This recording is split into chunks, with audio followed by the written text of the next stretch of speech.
knew a girl, her name was Truth.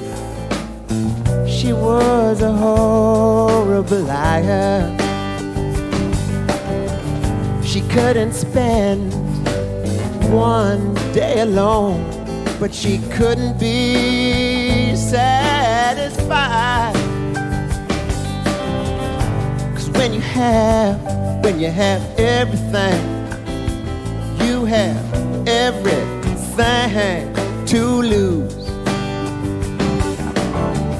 She made herself a bed of nails, and she's planning on putting it to use.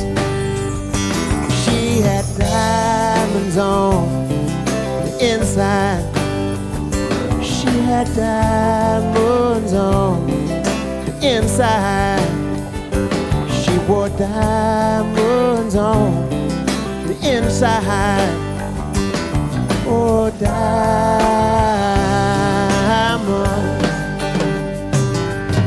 A candle throws its light into the darkness.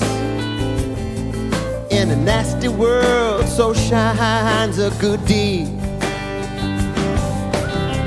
Make sure the fortune that you seek is the fortune that you need. So tell me why the first one to ask is the last one to give every time.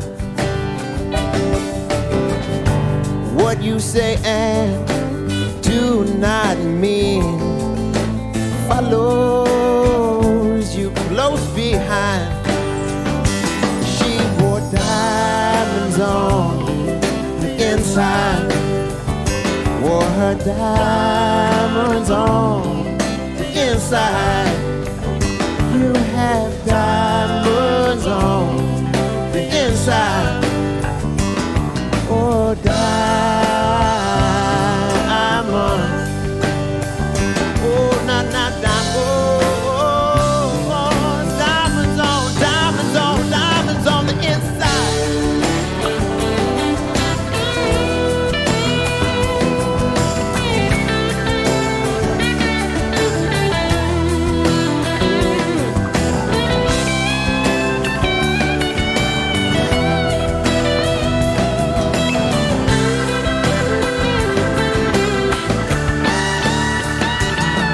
Like a soldier long standing under fire.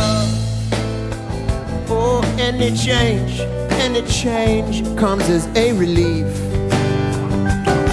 Let the giver's name remain unspoken, for she is just a generous thief.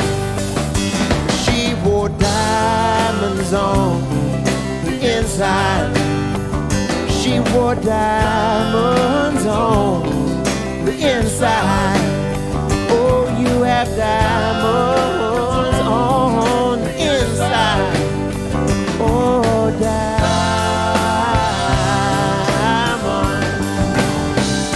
Oh, diamonds.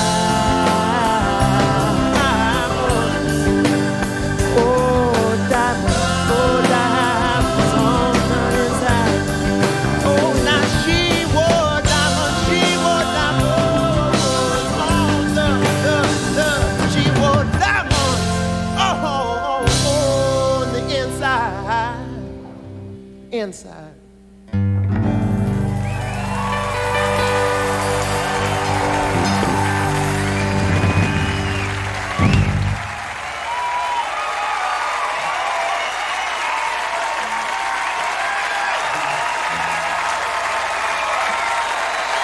ACL, thank you. Questions or comments? Visit us at PBS online at pbs.org.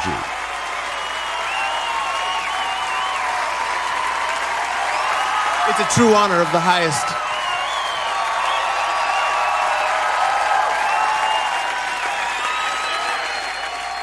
Growing up, I grew up in a music store, folk music. It's called the Folk Music Center in Claremont, California, and it's a folk music institution. and it has acoustic musical instruments and string and rhythm instruments from all over the world. And it's really like no other music store you've ever seen. And I grew up there every day. Probably spent more time there than at my house. And was heavily influenced by my parents' love for music and the musicians they loved. And they loved rock. They loved blues, folk and blues. And they loved what folk and blues transitioned into and turned into, like Little Feat, the Allman Brothers, Jimi Hendrix, the Rolling Stones. But always also loved country music. Lefty Frizzell, Emmylou Harris, Dolly Parton, Linda Ronstadt, Hank Williams, Johnny Cash. So I grew up with all that around the house. And it was a part of how I grew up, being socially and culturally aware and politically aware, and a clear definition in my mind and heart of what's right and what's wrong, and who's saying what and why, and how things could be changed for the better. And that's a direction that evolves for me every day, because obviously it's highly subjective, more so than almost anything, including religion. But with that said, social activism was a huge part of my upbringing, and still is a part of my everyday learning and consciousness and study, because I think the places and people who have the positions, power, and money to make change don't. The positive attitude that I hold and carry, it's an optimism that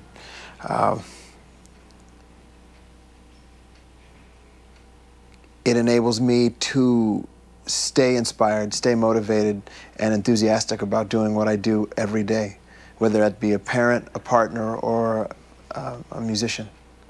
Sometimes I'll get flack, oh, you know, your records aren't as good as your live shows. But of course they're not. And thank goodness, because how often do you go to a show and go, well, the record's great, but live, they couldn't pull it off. I hear that a lot, you know.